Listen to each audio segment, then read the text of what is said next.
Cada sesión que vamos a tener van a ser cuatro. Esta es la primera, entonces bienvenidos. Por favor, compartan sus experiencias con total libertad y permítanos que este tiempo enriqueza no solamente tu mente, sino que también tu corazón. Nuevamente, gracias por tu asistencia y compromiso con el futuro de Guatemala a través de tu colegio y por aceptar este llamado a transformar vidas a través de la educación.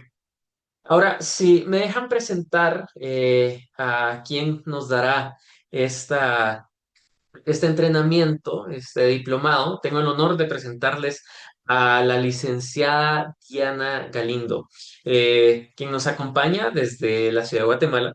Eh, que tal vez si nos han acompañado en alguno que otro diplomado, ya la han visto. Y como bien saben, Diana es una destacada profesional con una sólida trayectoria en las áreas de psicología, psicopedagogía y educación especial. Cuenta con una maestría en psicopedagogía por la Universidad de Galileo y una licenciatura en psicología por la Universidad de San Carlos de Guatemala, además de varios posgrados internacionales y diversas especializaciones enfocadas en la inclusión, el desarrollo infantil y el trastorno del espectro autista. Ahora, sin más decir, ¿por qué no me acompañan a orar por este tiempo? Para que el Señor se haga cargo de todo lo que Diana tiene por compartir con nosotros. Oremos. Padre, venimos ante ti hoy agradeciéndote por una semana más, sabiendo de que ya la gran mayoría ya están en ya los últimos meses de colegio. Señor, te agradezco por la vida de cada uno de los integrantes que nos acompañan. Te agradezco por sus corazones, te agradezco por los dones, talentos y aptitudes que les has dado a cada uno. Señor, ruego por sus clases, ruego por sus estudiantes, esos niños que tú has puesto en sus salones.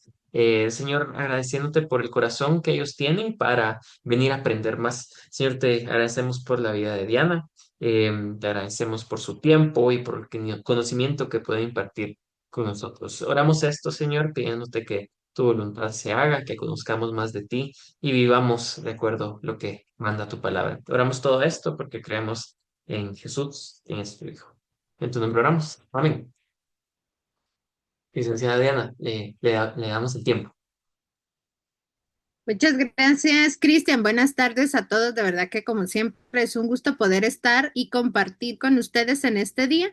Sobre todo, pues hablar de un tema que para la educación viene a sumarle en cuanto a no solo el reconocimiento de las características individuales, sino también la variación que tenemos que realizar como actividades, ¿verdad? Para poder responder a estas necesidades individuales. A veces cuando como maestros escuchamos necesidades individuales, híjoles, pensamos en que tenemos que atender a uno por uno, por uno, por uno, y sabemos pues que eso es un reto porque todos tenemos diferente cantidad de estudiantes, algunos son pocos, algunos no tanto, y esto muchas veces no nos permite poder brindar este acompañamiento individual. Pero no, ¿verdad? Cuando hablamos de necesidades individuales, es conocer a nuestros estudiantes, identificar sus fortalezas, conocer para qué son buenos, su personalidad, sus gustos, sus intereses y por supuesto también cuáles son sus retos. Entonces, la intención justo de estos tres encuentros es poder comprender que, como bien decía Cristian al inicio, ¿verdad? El andamio al final no va a cambiar la estructura del edificio, sino que lo que va a permitir es que el constructor pueda llegar a lugares más altos y difíciles.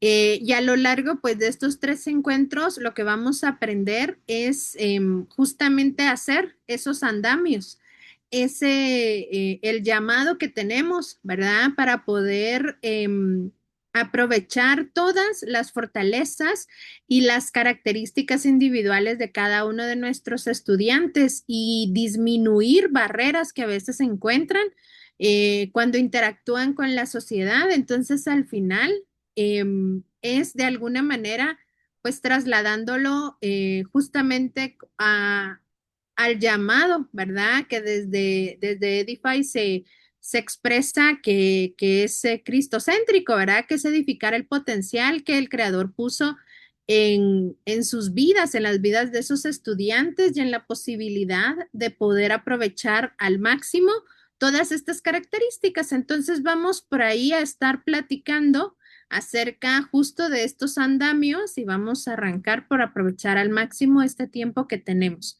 Entonces vamos a hablar hoy de andamiaje escolar, de la respuesta a las necesidades educativas especiales en el nivel preprimario. El nivel preprimario es un nivel sumamente importante porque es el desarrollo y la base de las habilidades que necesitamos para poder realizar un adecuado proceso de aprendizaje. Entonces, sabemos que el nivel preprimario senta esas primeras experiencias de aprendizaje que un niño tiene y pues por supuesto con base en ellas vamos a construir todo este cimiento que nosotros, cada uno de nosotros y de nuestros estudiantes ha adquirido para realizar.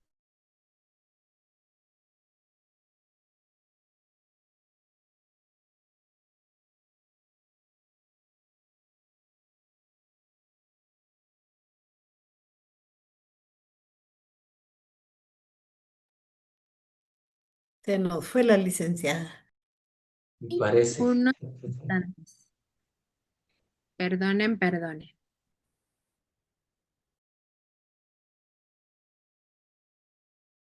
No, que no vuelva a suceder. Bueno, retomando, les decía que el preescolar pues va a sentar las bases justo, ¿verdad? Para poder tener estos cimientos sólidos para todo el proceso de enseñanza-aprendizaje que realizamos a lo largo de nuestra vida. Sobre todo porque en estos primeros años, esas bases a través del desarrollo socioemocional, el lenguaje, la comunicación, las funciones cognitivas y todas las habilidades o las experiencias de aprendizaje que nos promueven los docentes, pues van a hacer que nosotros podamos desarrollar todas estas fortalezas, perdón, todas estas habilidades y proyectarlas a una fortaleza, justo para poder aprender de una manera más sencilla para nosotros, ¿verdad? Y esto no es que nosotros querramos facilitarles la vida a los chicos para nada, pero sí lo que queremos es que nuestro cerebro esté más listo y preparado para poder aprender. Y eso es justo lo que hace la preprimaria a través de experiencias por medio del juego. Vamos nosotros sentando todas estas bases para poder tenerlas como una espada que nos va a ayudar a combatir todas las dificultades y los retos a los cuales nos vamos enfrentando en niveles educativos superiores. Entonces, sin duda, como en cada nivel educativo, el docente tiene un papel muy importante, que es identificar de manera temprana las necesidades de apoyo de sus estudiantes.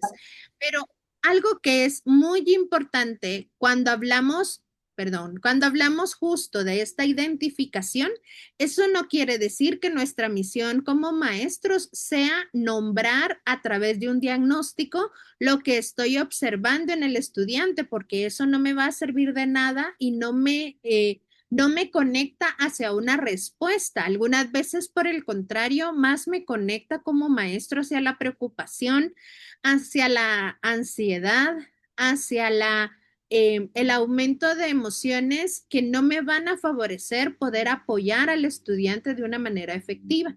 Entonces, identificar las necesidades de apoyo de un estudiante es que cuando yo noto que el estudiante no está aprendiendo como los compañeros de clase, no de la misma manera, sino digámoslo que a un ritmo similar.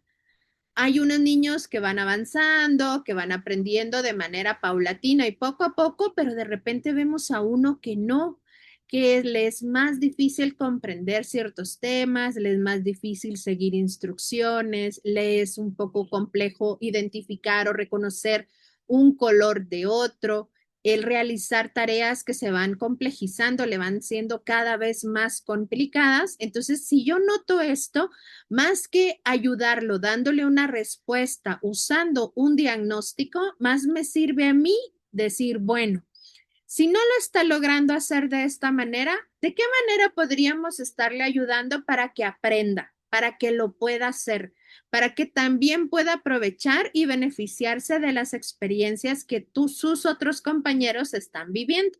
Entonces, por eso el trabajo del docente es esta identificación de cómo puedo apoyar.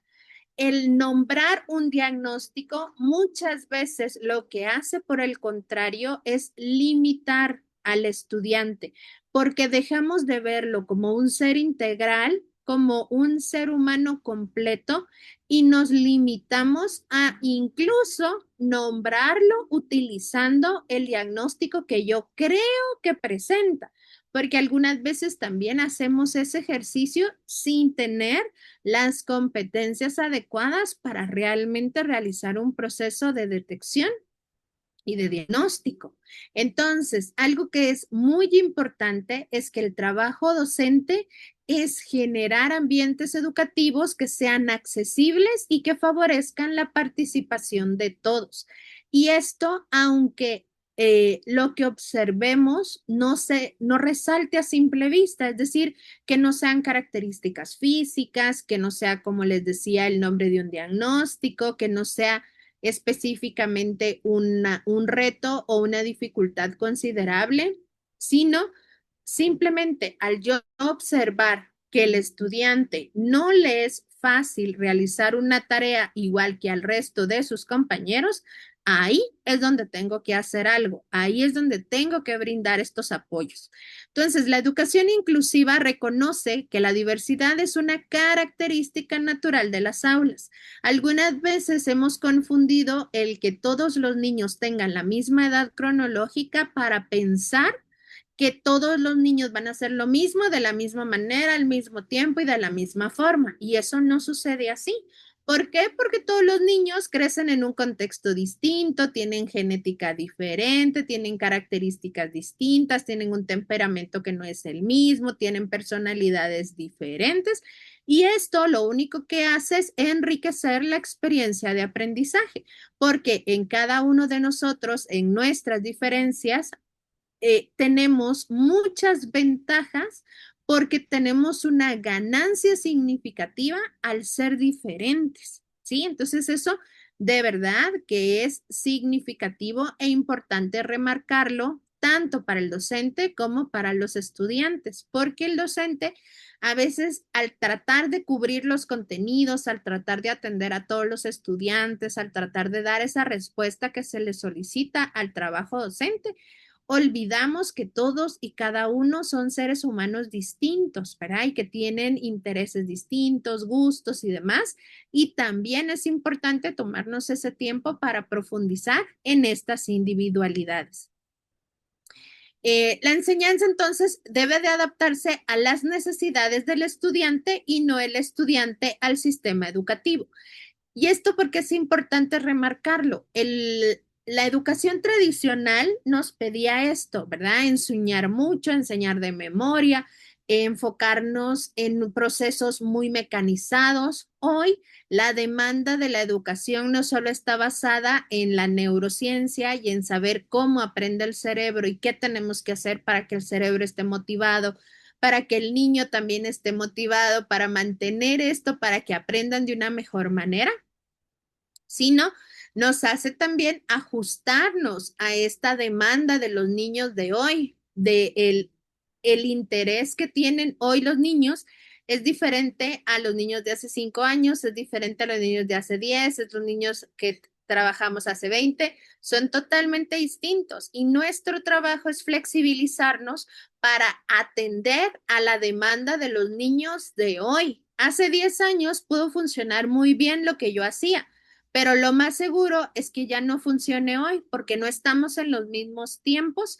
y no, los niños no nos demandan lo mismo que hace 10 años. Y eso por esta razón, perdón, es tan importante justo atender a estas diferencias individuales.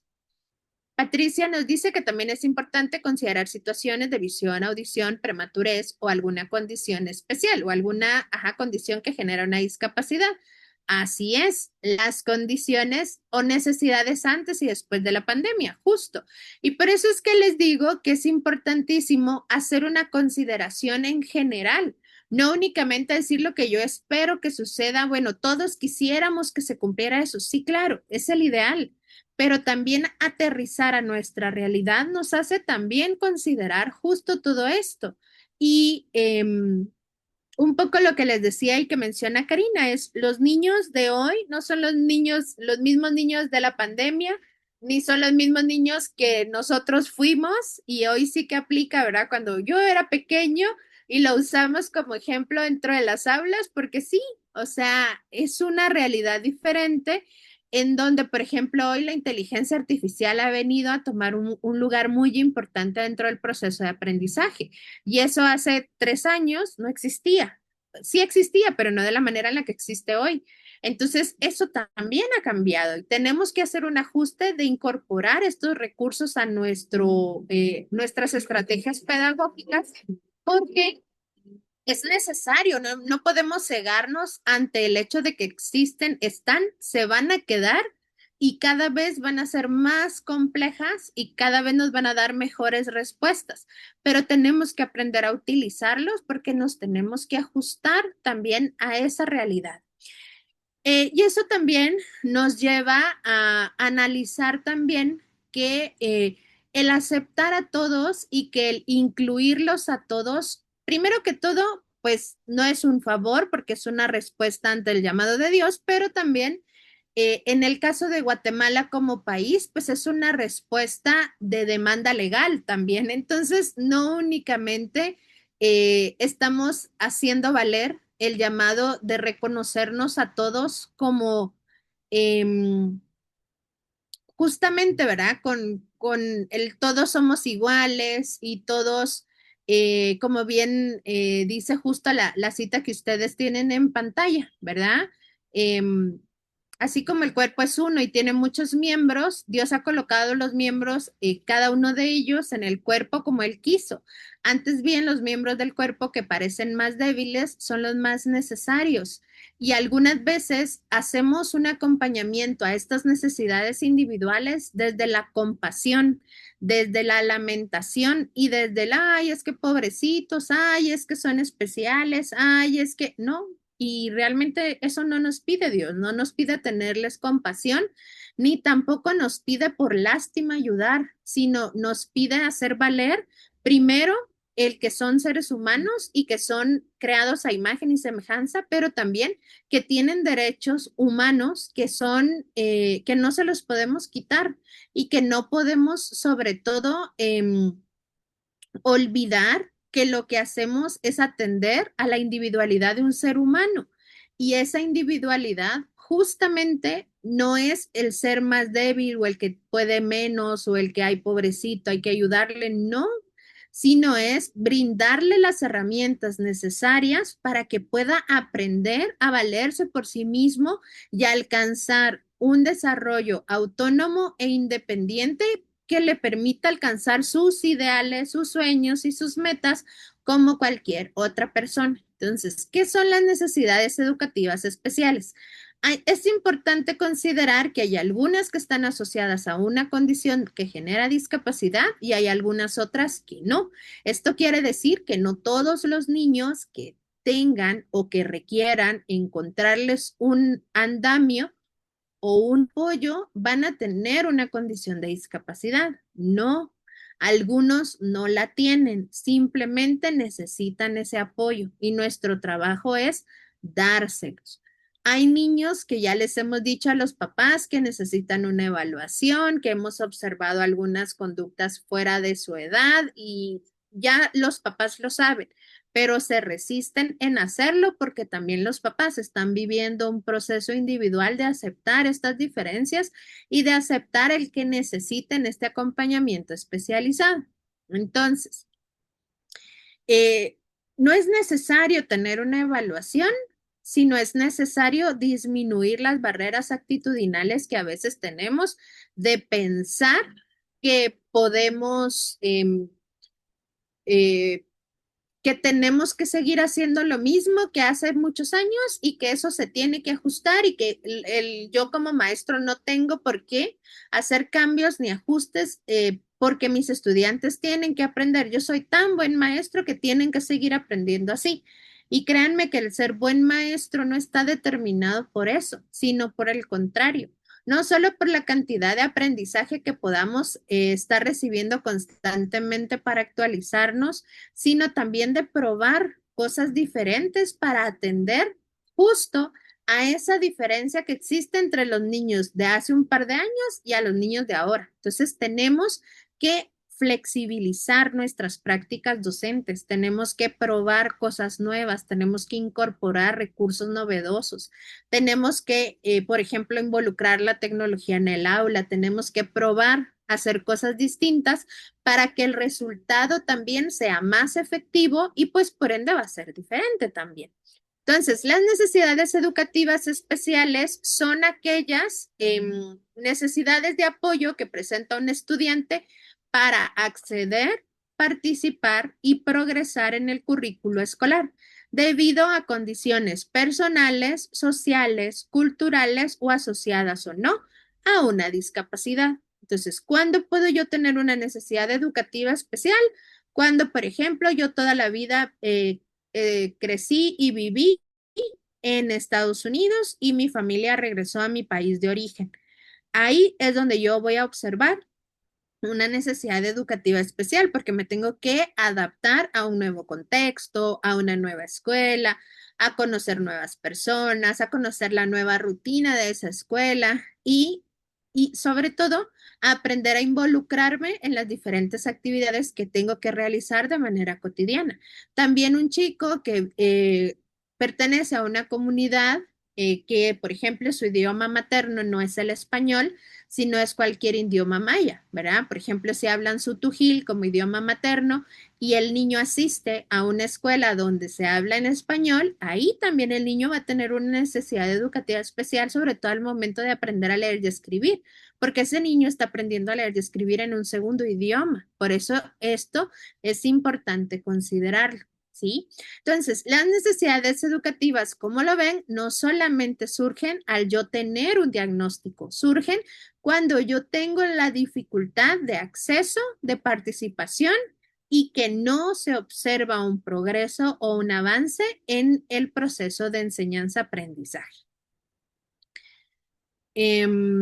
A ver, y les pregunto, de manera muy personal y como un proceso de autoevaluación, ¿alguno de ustedes en algún nivel escolar presentó alguna necesidad educativa especial? Cuéntenos por ahí en el chat.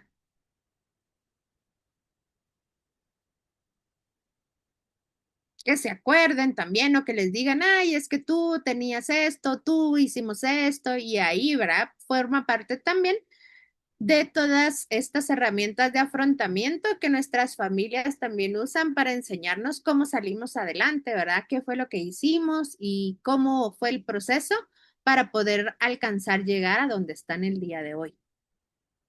Muchas gracias, María Eugenia, por compartir. A mí me costó mucho aprender a leer y a escribir, nos cuenta María Eugenia. Ok, muchas gracias. ¿Alguien más por ahí que se recuerde de alguna necesidad educativa especial que haya tenido en algún momento?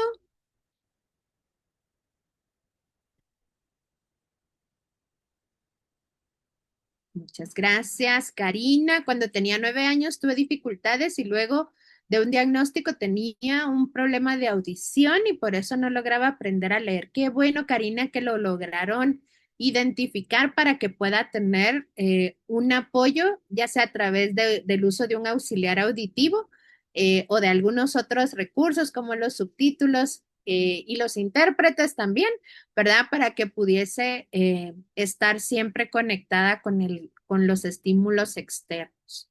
Pienso que antes de que utilizara lentes, a ver, me sentaban adelante porque me costaba ver, gracias Lidia. Leer, eso me costó, nos comenta María Esther. A mí me costó distinguir las letras, las confundía. Gracias Mayra por compartir. A mí me costó aprender las tablas de multiplicar, aprendí de forma visual. Gracias Amanda por compartirlo. Entonces ya vieron, o sea, el tener una necesidad educativa especial no es para nada un reto, una limitación, no es nada. Simple y sencillamente, ¿saben cómo yo relaciono las necesidades educativas especiales y los apoyos que nosotros brindamos? como el banquito que usamos con los niños cuando son pequeños y van al baño a lavarse las manos. Ese banquito que les ayuda a llegar a hacer una actividad que ellos saben hacer por sí solos, pero que todavía no llegan a los lavamanos de tamaño de adulto, ¿verdad? Entonces, ese banquito es el que les permite hacerlo, lo hacen por ellos mismos, se sienten realizados al hacerlo, su autoestima aumenta porque su autoconcepto también cambia porque se dan cuenta que son capaces de hacer cosas. Entonces, por eso es que ellos mismos jalan su banquito y lo ponen y se suben sin ningún problema. De la misma manera son los apoyos que nosotros identificamos para las necesidades educativas especiales. Entonces, estas necesidades lo que buscan. Muchas gracias por ahí a quienes nos siguen compartiendo. Déjennoslos por ahí en el chat porque créanme que para nosotros es muy importante leerlos. Entonces, estas necesidades no describen una característica del niño, sino la interacción entre sus características individuales y las barreras presentes en el entorno educativo. Y cuando hablamos de la interacción de sus características yo no me enfoco y, por ejemplo, voy a tomar a alguno de ustedes que nos dejó su comentario en el chat. Por ejemplo, si Patricia, por ejemplo, se hubiese enfocado en que ella era mala porque las matemáticas fueron un proceso de que se le hicieron difícil, eh, entonces se hubiera dicho, no, yo soy mala porque las matemáticas son mal, no sé, no puedo, no me entran, no, nada, ¿verdad? Entonces, Patricia se hubiera reducido a esa idea de decir, no puedo, no sé, no lo voy a aprender, no lo voy a lograr, porque algo que es importante es que nosotros no solo somos esa dificultad para aprender un tema en particular, sino somos seres humanos integrales. Entonces, yo no solo soy esto a lo que primero tengo un reto para lograr hacer o para lo que realmente necesito apoyos. Y por el contrario, nosotros tenemos mucho temor a veces de pedir ayuda y de aceptar que no somos buenos para algo o que no, o me está costando aprender esto, porque después usualmente nos relacionan con esta dificultad, no con todo lo bueno que tenemos, sino con esta característica. Entonces, algo que es muy importante es que el niño no se reduce a esta necesidad educativa especial, sino el niño lo más importante es que es él con sus características individuales, con sus intereses, gustos, personalidad, temperamento, etcétera, y no solamente eso a lo que realmente para él representa un reto. Por el contrario, nos tiene a nosotros que encontrar siendo un adulto que le brinda estas herramientas de apoyo para que él cuando necesite apoyo busque a un adulto y le permita pedir ayuda, ¿sí? Entonces, desde una perspectiva inclusiva, las necesidades educativas especiales van a aparecer cuando las estrategias habituales de enseñanza resultan insuficientes y el estudiante requiere apoyos pedagógicos adicionales, adaptaciones curriculares, recursos específicos o metodologías diferenciadas para alcanzar los aprendizajes esperados. Todos en algún momento necesitamos de ajustes y está bien, sí, porque todos somos seres humanos distintos, entonces todos vamos a aprender de manera distinta. Es importante entonces comprender que tener una necesidad educativa especial no significa tener menor capacidad para aprender, sino que implica aprender de manera diferente o necesitar apoyos distintos para desarrollar el máximo potencial. Ese banquito que necesitamos para lograr hacer algo que al inicio no podemos hacer por nosotros mismos. Entonces, ¿qué podemos nosotros o cómo podemos empezar poniendo en práctica estos pequeños ajustes de cambiar la perspectiva de todos somos diferentes, todos aprendemos diferentes y en la diferencia está el valor que todos tenemos porque aportamos cosas diferentes a ese espacio de aprendizaje? Es primero es conocer los principios de la atención educativa, las necesidades educativas especiales.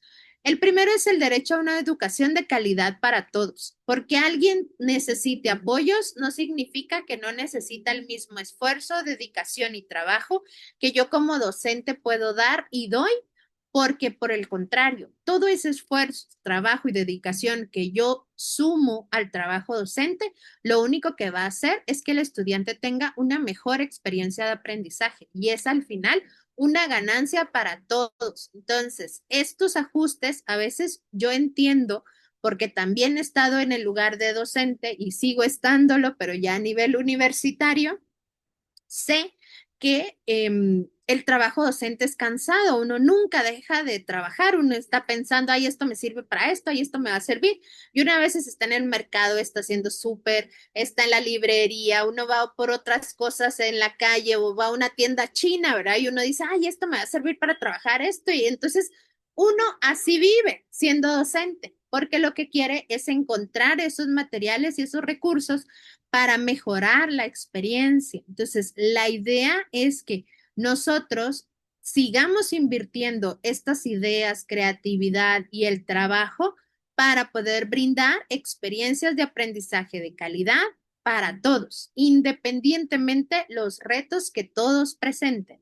¿Sí? Porque todos en algún momento vamos a tener algún. Entonces, hay que estar listos también de que va a suceder la equidad e igualdad de oportunidades.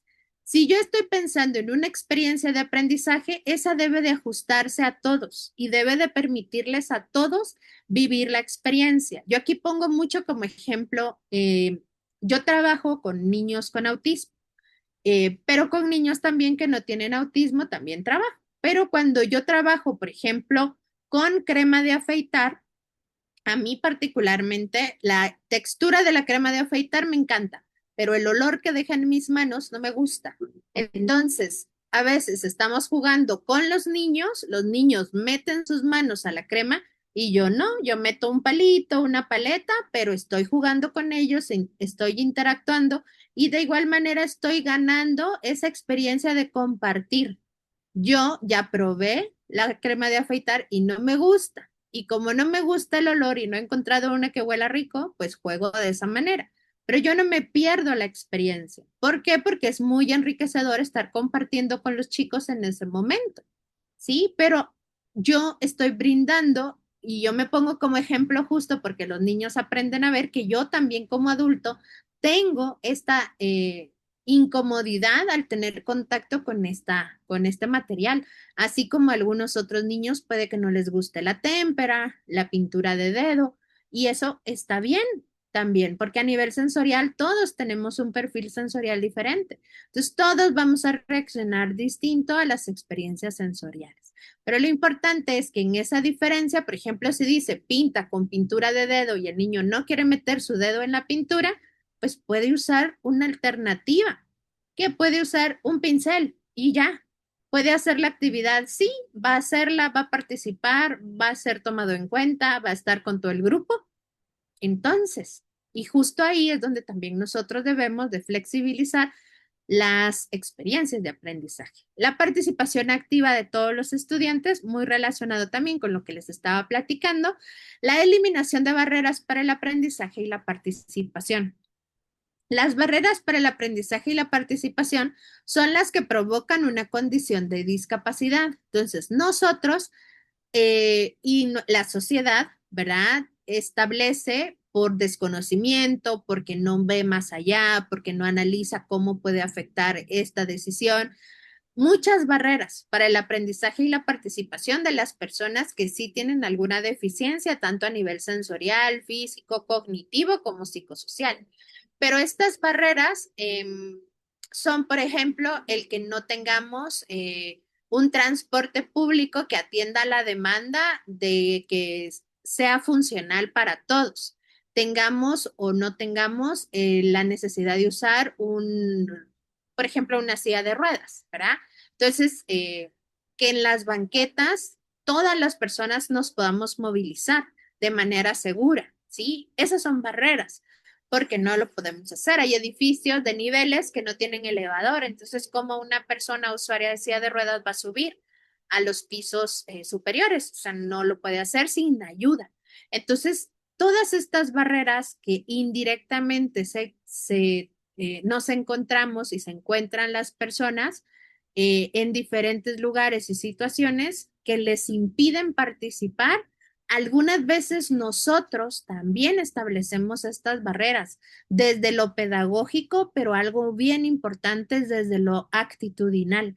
Las barreras que más afectan el avance y la experiencia de aprendizaje y educativa de un niño son las barreras actitudinales, porque esas están en mí como adulto, como persona. Y yo digo, sí, pero es que, entonces empiezo, sí, pero es que este niño no puede hacer esto, no puede hacer esto, necesita ajustes en esto, tengo que hacer adecuaciones, tengo que hacer, y entonces también, y entonces lleno al niño de mi perspectiva negativa porque todo lo veo desde mi actitud y esa actitud se refleja en, no, es que yo no sé, yo no tengo por qué hacer eso, yo no tengo, eso es más trabajo para mí. Y entonces empezamos a decir, ¿verdad? Todo lo que no puedo hacer, todo lo que no, los ajustes que no puedo realizar en ese momento. Y eso lo único que está haciendo es limitando mi experiencia de trabajo y limitando la experiencia de aprendizaje del niño. Entonces, algo que es muy importante es que nuestro trabajo docente debe de eliminar la mayor cantidad de barreras para el aprendizaje y la participación de mi estudiante. ¿Cuál es otra barrera muy frecuente? Que el niño esté haciendo otra cosa y todo el resto de niños esté trabajando el contenido del libro. Entonces, este otro niño está pintando, está jugando plasti, está cortando, pero no está en la actividad con el resto. Entonces, de alguna manera, esto no solo es exclusión, sino es una gran barrera porque no estoy intentando que participe con el resto de compañeros, no le doy la oportunidad también de intentar hacerlo, sino asumo que no lo va a poder hacer. Entonces, como no lo va a poder hacer, entonces mejor que no lo haga. Y es como, no, o sea, intentémoslo. Y si no es con un material, pues puede probar con otro. La flexibilidad curricular, el currículum o el CNB de Guatemala tiene la característica que es flexible. ¿Y esto qué quiere decir? Que se ajusta a la respuesta que yo tengo que darle al estudiante. Entonces, el currículum me sirve como una guía, me sirve como una ruta para no perderme y para no estar repitiendo el mismo contenido todo el tiempo. Para eso me sirve. Pero yo puedo hacer los ajustes y adaptarlo según la necesidad del estudiante. Lo único que no podemos cambiar son las competencias. De lo contrario, podemos ser flexibles ante los indicadores de logro, las actividades, la evaluación, los recursos, sobre todo la evaluación, que es muy importante para que realmente nos responda eh, al medir y al conocer cómo el niño está aprendiendo. También el respeto al ritmo individual del desarrollo. Todos aprendemos de diferente manera y eso es importante respetarlo.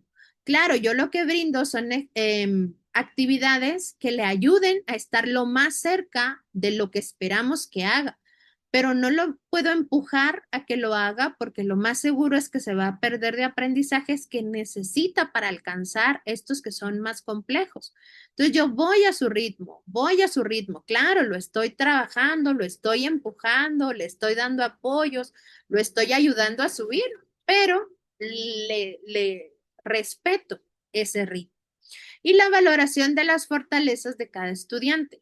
Tengo que dejar de enfocarme en lo que no puede hacer y enfocarme en lo que sí puede hacer, para qué es bueno, qué sí hace, qué hace bien, qué le gusta hacer, cómo es más fácil aprender para él.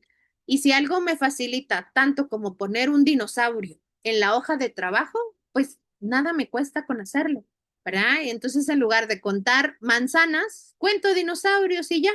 Y eso lo motiva porque le encantan. Bueno, aprovechemos eso para que él se sienta motivado y continúe aprendiendo. Estos principios lo que buscan es promover que el docente adapte su práctica educativa a responder a la diversidad que tiene en el aula y favorecer la participación de todos los estudiantes. Entonces, ¿qué es el andamiaje escolar? El andamiaje es un conjunto de apoyos temporales, intencionados y graduales que el docente va a proporcionar para facilitar la adquisición de nuevos conocimientos, habilidades o competencias que aún no puede realizar de manera independiente. Es este banquito que necesitamos para poder alcanzar a hacer un aprendizaje. Este concepto tiene su origen en la teoría sociocultural de Vygotsky y fue desarrollado posteriormente por Brunner, quienes plantearon que el aprendizaje ocurre cuando un adulto o un compañero más competente ofrece apoyos ajustados a la zona de desarrollo próximo. Es decir, que yo voy a aprender de una manera más fácil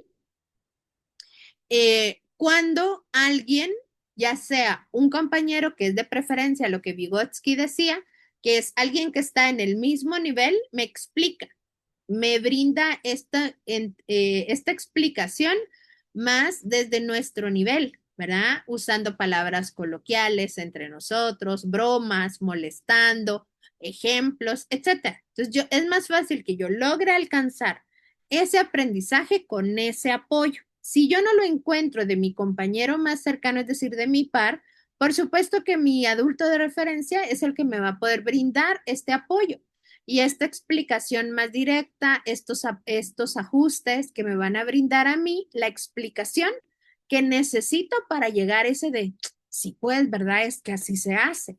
Pero para eso, muchos de nuestros estudiantes tienen justamente y requieren estos apoyos. En el nivel preprimario, el andamiaje representa una estrategia esencial porque los niños están desarrollando habilidades cognitivas, lingüísticas, sociales y motoras que requieren acompañamiento permanente. Yo no sé si les pasa, pero es muy frecuente en el nivel preprimario que los niños conjuguen los verbos de manera incorrecta porque están aprendiendo a comunicarse. Entonces, a veces es que mi abuelito no me ha sido eso. Y entonces, ¿qué es lo que uno hace con andamiaje? Uno le dice, mi abuelito no ha hecho eso. Entonces, ¿qué hace el niño? Repetirlo, ¿sí? Mi abuelito no ha hecho eso. Y entonces todavía le dice, no ha hecho eso, fíjate, ¿verdad? Y eso lo que hicimos fue un andamiaje. Le dijimos cuál es la forma correcta de decirlo. Y lo dijo. Y entonces la próxima vez tal vez lo recuerde o tal vez no. Y si no lo recuerda, volvemos a estructurar la palabra para que vuelva a escucharla y poco a poco la vaya incorporando a su lenguaje habitual. Entonces, usualmente también hacemos andamiaje cuando agarramos algo y el niño dice, quiere ver, quiero probar, pero no sabe cómo funciona. Entonces uno le dice, a ver, yo te voy a explicar cómo se usa y luego te lo voy a dar a ti para que lo uses. Entonces el niño lo que hace es justo eso, ve cómo yo lo hago y luego lo intenta hacer por sí mismo. Lo que le hicimos fue modelarle qué es lo que tiene que hacer y lo usó para aprender algo que no sabía. Entonces, esos pequeños momentos y esa identificación de esos apoyos es lo que necesitamos realizar. En contextos inclusivos, el andamiaje permite que todos los estudiantes participen en las mismas experiencias, aunque necesiten distintos niveles de apoyo. Esto implica entonces que el docente ajusta la dificultad de las actividades. Y si, por ejemplo, en una actividad tenemos 4 ejercicios para todos, pero hay alguien que le es más difícil alcanzar estos 4 ejercicios y solo logra terminar 2, entonces solamente que resuelva 2, porque lo más importante para mí es que lo haya aprendido y que lo ponga en práctica en 2, me confirma que sí lo entendió y que lo pudo hacer, ¿sí? También el docente puede proporcionar apoyos visuales, es decir, si no aprende con el recurso que yo le estoy explicando, que es la voz, puede usar una imagen que lo ayude a comprender qué es lo esperado o qué es lo que quiero que haga. Entonces, lo que estoy haciendo es utilizando un apoyo para que el niño entienda y yo tenga la certeza que entiende. Utiliza diferentes formas de explicar un contenido. Entonces puede usar un video, puede utilizar su explicación, puede utilizar flashcards, puede utilizar alguna aplicación hoy en día que funcionan de lo mejor para poder explicar justo todos estos recursos. Organiza experiencias manipulativas, es decir, con objetos concretos Promueve el aprendizaje cooperativo. Hoy en día las metodologías activas son una práctica que se requiere y se promueve para poder aprovechar al máximo el trabajar en equipo y valernos de la experiencia del aprender en conjunto, ¿verdad?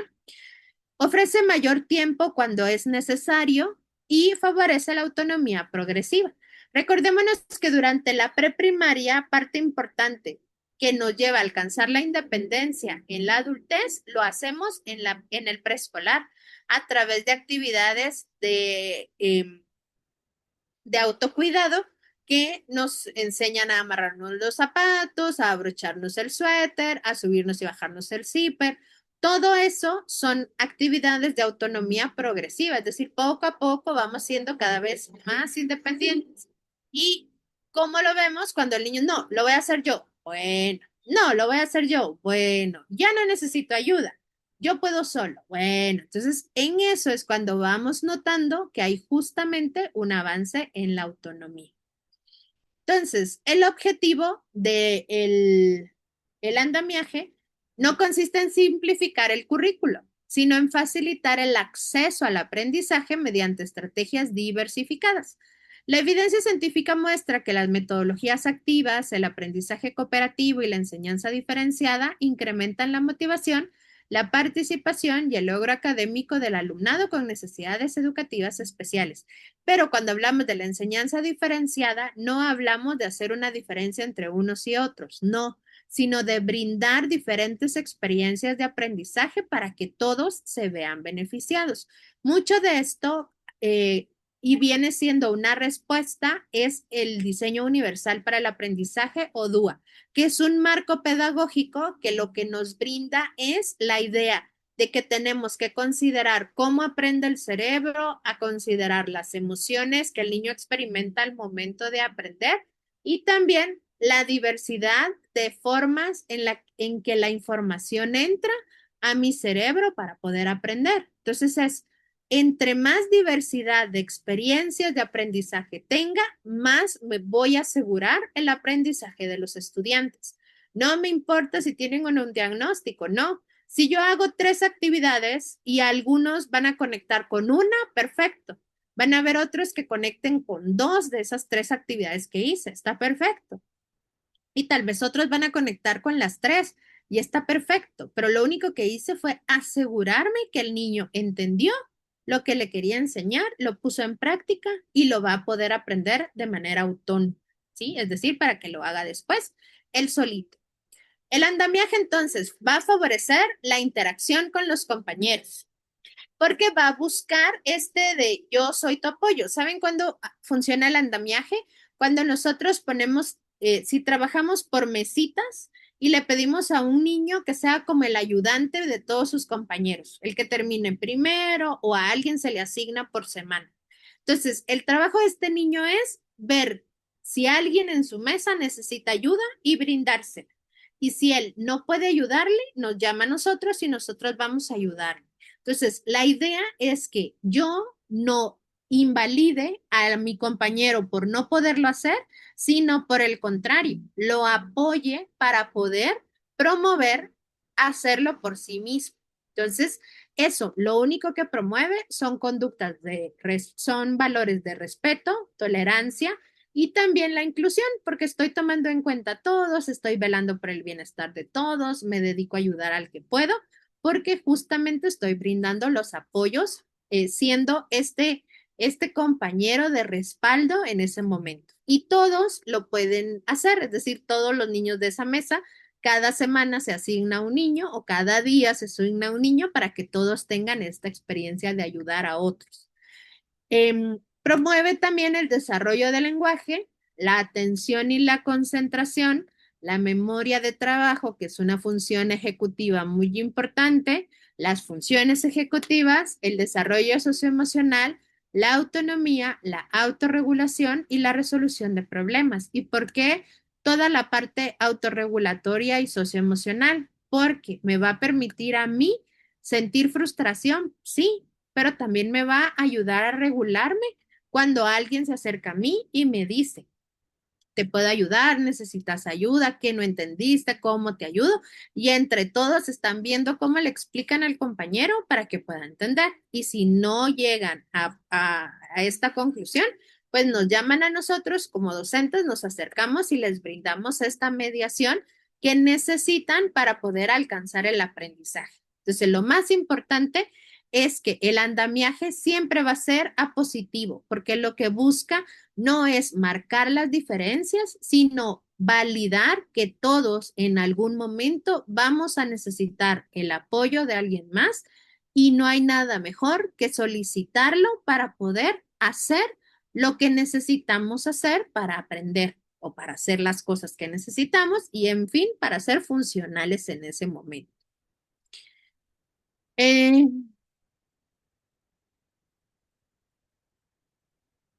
ok, este,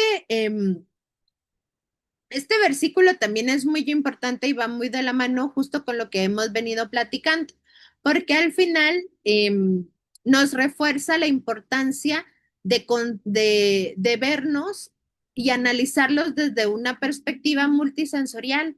Cuando nosotros y Jesús nos explicaba cosas, lo hacía con diferentes recursos, utilizando diferentes experiencias, tanto usando nuestros sentidos, usando nuestro cuerpo, diferentes partes de él. ¿Para qué?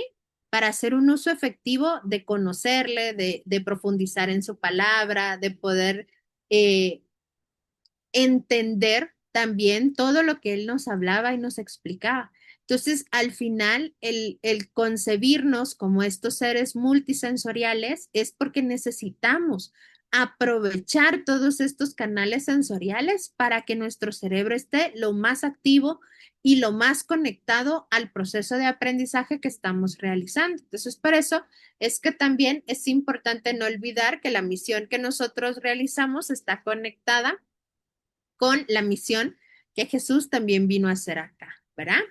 ¿Qué estrategias de andamiaje pueden dar respuesta a las necesidades educativas especiales? Uno es el uso de rutinas predecibles, es decir, yo pongo un horario, ya sea visual, lo escribo en el pizarrón o si lo tengo en pictogramas, es genial porque son apoyos visuales que les ayudan a los niños a entender y a saber qué vamos a hacer, qué toca ahorita, qué es lo que vamos a trabajar. Entonces el niño se prepara, no solo en material, sino emocionalmente también, porque puede que la materia que vamos a ver ahorita sea un reto para él. Entonces lo que va a hacer es anticiparlo y eso permite controlar mejor la ansiedad. Brindarles instrucciones breves y claras y mejor si podemos brindar apoyos visuales. ¿Sí? Por ejemplo, yo le explico a un niño, vamos a hacer 3 actividades. Primero tienes que pintar, luego tienes que cortar y luego tienes que pegar. Que un niño recuerde todas estas instrucciones es difícil. Entonces yo puedo dividir estas instrucciones en 3. Pongo pintar y pongo el dibujo de unos crayones. Recortar el dibujo de una tijera y pegar el dibujo de una goma. Y lo que estoy haciendo es siendo breve y claro porque el niño va a saber qué es lo que yo espero que haga. No que se recuerde, no. Yo tengo que tener claridad de que sabe qué espero de él. Y eso nos lo da ser claros. La anticipación de cambios mediante apoyos visuales. Justo lo que les decía, ¿verdad? El hecho de poder utilizar recursos para disminuir ciertas, para disminuir la, la desregulación emocional que puede en algún momento experimentar un niño cuando lo enfrentamos a una tarea o actividad que le representa un reto, ¿verdad? Entonces eso también es muy importante. Actividades multisensoriales, aprovechar que entre mayor cantidad de estímulos sensoriales nosotros activemos, más asegurado tenemos el aprendizaje, ¿sí? El juego como estrategia principal de aprendizaje. Para que un niño realmente pueda llevar a ese nivel que tanto disfrutan, a esa experiencia tan maravillosa, es a través del juego. El juego es el idioma de los niños. Entonces, todo lo que podamos nosotros enseñarles a través del juego, sin duda va a ser una excelente opción para asegurarnos el aprendizaje. Materiales manipulativos en el preescolar, el uso de material concreto es necesario porque a nivel cognitivo todavía no son capaces de imaginar. Algunos sí, algunos otros no. Respetando su ritmo, es más fácil asegurarnos que teniendo el material concreto van a poder hacer lo que yo les estoy explicando. Entonces, esto es muy importante. Trabajar por estaciones. Yo puedo trabajar en un rincón una materia, en otro rincón otra materia, en otro rincón otra materia y en otro rincón otra materia. Y no saturar de información las paredes, es decir, no saturar con material de estas estaciones, sino las puedo guardar todas en un sobre y entonces ahí ir teniendo los trabajos que se realicen en relación a cada uno. Pero esto lo único que hace es organizar y estructurar al niño para saber qué es lo que toca hacer y de qué tema es el que vamos a hablar ahora. Y el aprendizaje cooperativo. Cuando nosotros trabajamos en conjunto, lo que hacemos es enseñarle a los niños a que identifiquen las fortalezas de los demás y que aprendan de ellas. Entonces, si yo miro que él lo hace de esa manera y lo hace bien y me gusta cómo lo hace, la otra vez lo más seguro es que lo intente hacer así. Entonces, yo estoy de manera involuntaria aprendiendo una nueva forma de hacer las cosas. Y eso es a lo que queremos llegar trabajando de manera cooperativa. Ok. También podemos enseñar de manera explícita. Obviamente, pues en los temas que sean considerados, pero por ejemplo, si estamos trabajando las frutas, pues yo puedo llevar frutas, taparles los ojos, que las huelan, que traten de identificar qué fruta es a través del olfato, que las partan, que las prueben, que ellos manipulen las frutas de alguna manera, ¿verdad? Tanto que las laven, que tengan una experiencia que realmente sea significativa, no solamente en el término significativo, sino que sea importante a nivel emocional para ellos, porque se recuerden que hacer eso fue muy bueno, fue muy interesante y todavía hoy se recuerdan lo que hicieron. Entonces, por eso es muy importante tener esas experiencias. El reforzamiento positivo es, no necesito decirles que todo lo que está haciendo lo está haciendo lindo, porque puedo utilizar muchas otras palabras como me encanta tu creatividad, tu imaginación es impresionante, estás haciendo un gran esfuerzo, me encanta el toque que le das a tus trabajos y eso es muy importante para ellos porque no es que lo estás haciendo muy bien, está bien, pero es que estoy dejando en mi trabajo, es como, mira, esto que estás haciendo le da tu toque y todo lo que tiene tu toque es muy especial. Entonces, cuando nosotros usamos ese tipo de reforzadores, es de verdad muy importante para los niños, porque empiezan a entender y a validar que todos tenemos un toque y eso nos hace justamente ser especiales. La organización del ambiente físico, tratar de tener una estructura organizada, ordenada, intuitiva para el niño, es decir, que él sepa que si necesita las tijeras, ya sabe dónde ir y las obtiene. Si él necesita este material, sabe dónde lo consigue. Si necesita su cuaderno, sabe dónde está. Eso es muy importante. Y si algo se va a mover, movámoslo entre todos para que todos vuelvan a ubicarse y vuelvan a poder encontrar las cosas en los lugares nuevos, ¿sí? El tiempo y su flexibilidad es muy importante. No todos hacemos lo mismo ni tenemos la misma velocidad. Entonces, necesito flexibilizar los tiempos. Si yo les digo un minuto, ese minuto a veces es un poco complejo de medir. Bueno, si uso un timer, puedo usarlo, pero también puedo decir, bueno, les voy a dar 2 minutos más. Está perfecto. O algunos, como les digo, disminuir la cantidad de trabajo hace que el tiempo les alcance. Y para aquellos que no, yo no los voy a castigar a nadie, ¿verdad? Mucho menos llevando más tarea a casa porque no lo puedo hacer en el colegio o en el aula. No puedo tener esa idea porque nunca una tarea puede ser un castigo o una consecuencia desagradable, sino que es ajustar, hacer esos ajustes. Tú en lugar de 4 vas a hacer 2, ok. No porque esté demeritando tu trabajo ni tu capacidad, sino porque es justamente el tiempo adecuado que te llevas haciendo esos 2. Sí, pero eso también es importante explicarlo. Y la evaluación continua. No necesitamos tener una sola evaluación formativa y sumativa, sino necesitamos y podemos hacerlo conforme va avanzando el bimestre. el módulo, el como ustedes vayan trabajando el trimestre, porque a veces penalizar a un estudiante en un examen es injusto porque no sabemos cómo es su respuesta emocional, qué tanto realmente recuerda esa información, porque se satura tanto cuando tiene exámenes que de verdad no sabe cómo responder. En preescolar es bien importante incluso que ni se nombren los exámenes como exámenes, porque los niños no lo relacionan con nada negativo, sino bueno, hoy vamos a hacer una actividad final. Ok, una actividad final, está perfecto y es una actividad final de este tema. Entonces, yo hago justo, ¿verdad? Un cóctel de frutas y que nombren la fruta, de qué color es, qué sabor tiene.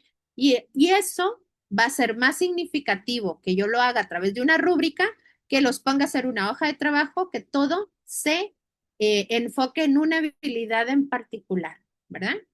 Y bueno, yo sé que fui rápido, pues solo teníamos una hora, igual me pasé unos minutos, pero la idea era poderles transmitir justo estas recomendaciones que hoy pues fueron enfocadas a nivel del preescolar, pero posteriormente, pues vamos a estar trabajando tanto en primaria como en la educación media para también tener algunas alternativas que aunque son muy similares, cada nivel educativo nos demanda hacer ajustes diferentes y dar una respuesta desde el andamiaje, por supuesto, distinta. No sé si tienen alguna pregunta y perdonen que mi interacción en el chat tampoco fue la que a mí me gusta tener, pero era mucha información la que les tenía que decir en tan poco tiempo. Entonces teníamos que ir avanzando, aunque me encanta leerlos y me gusta mucho siempre tener esta dinámica de irlos escuchando. Muchas Muchísimas gracias, gracias. Karina. Y muchísimas Perdón. gracias, Magíster Diana. De verdad que siempre sus ponencias son muy buenas, nos dejan mucha información, nos dejan un gran reto, ¿verdad?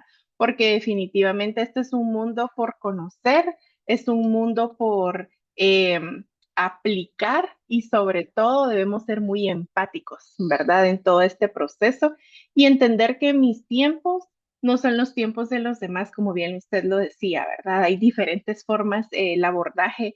Muchísimas gracias, como siempre, nos quedamos retados, ¿verdad? Yo quiero leer, hay una pregunta, déjeme ver, porque ahorita se me perdió.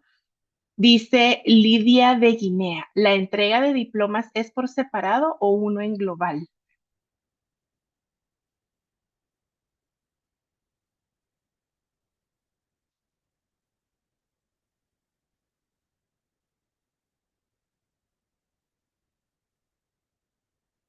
No sé, Diana, ¿si me escucha? Sí, Ah, le decía que hay una pregunta. Dice, ¿la entrega de diplomas es por separado o uno en global?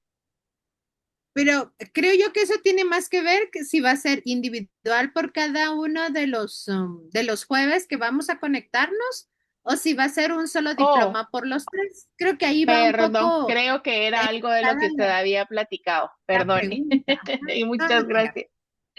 Muchísimas gracias. Yo creo que, pues en general no tenemos ninguna pregunta para usted directamente como tal, ¿verdad? Em, Déjeme ver. No, solo que les encantó. Muchísimas gracias, muy interesante. Muchas gracias por sus aportes, ¿verdad? Déjeme ver. Y dice, tal vez en algún momento si podría profundizar sobre el DUA, dice. Lo vamos a tomar muy en cuenta para más adelante. Bueno, muchísimas gracias, Magíster. Quiero contestar algunas preguntas que leí ahí de manera puntual, ¿verdad? En cuanto a los diplomas, es un diploma el que se va a estar enviando a las personas que participen en las 3 sesiones, ¿verdad? Esa es la idea, que usted pueda participar en las 3 sesiones, aunque no sea su nivel. Sin embargo, siempre le va a llegar, digamos, participó el día de hoy, le va a llegar su diploma, ¿verdad? Pero es un diploma por las 3 sesiones. Otra cuestión importante que quería dar a conocer es la asistencia es automática. Es una asistencia que se genera por medio de Zoom, es decir, las personas que estuvieron acá ya tienen marcada su asistencia. Las diapositivas se las vamos a estar compartiendo también, el material que Diana pues nos compartió. eh, ella ya, nosotros ya lo tenemos, nosotros se los hacemos llegar a ustedes junto con la grabación de la sesión del día de hoy. Entonces, sin más preámbulos, solo agradecerle, Diana, como siempre, por todo esto, ¿verdad? Creo que pues me gustaría que le pudiéramos dar alguna reacción ahí utilizando los emoticones de Zoom, las reacciones de Zoom, para agradecerle a Diana por todo su aporte el día de hoy. Ahí tenemos algunas manitas, ¿verdad? Algunos corazones. Así que muchísimas gracias a todos por estar aquí el día de hoy. Les dejamos el reto también. La otra semana vamos a estar abordando las estrategias de las necesidades educativas especiales, el andamiaje propiamente para primaria. Y dentro de 15 días, el andamiaje para toda la parte de diversificado, toda la parte de básicos también. Entonces estamos para servirles. Como EDFA de Guatemala, les agradecemos por haber estado el día de hoy aquí y gracias también a cada uno de ustedes. Gracias, licenciada, por el día de hoy, ¿verdad? Y nos vemos entonces en exactamente una semana a las 4 de la tarde. El Señor les bendiga. Indica que vamos a tener Muchísimas gracias, feliz tarde. Sí, Feliz tarde. gracias, Perdone, mucho gusto, hermana Blanca, cuídese. gracias.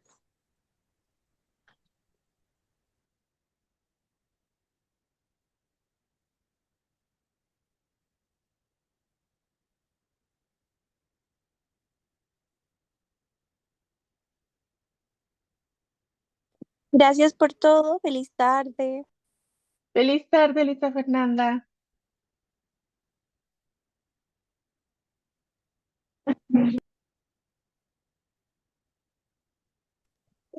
Bendiciones, hermanitos, desde la Libertad, Huehuetenango. Abrazos.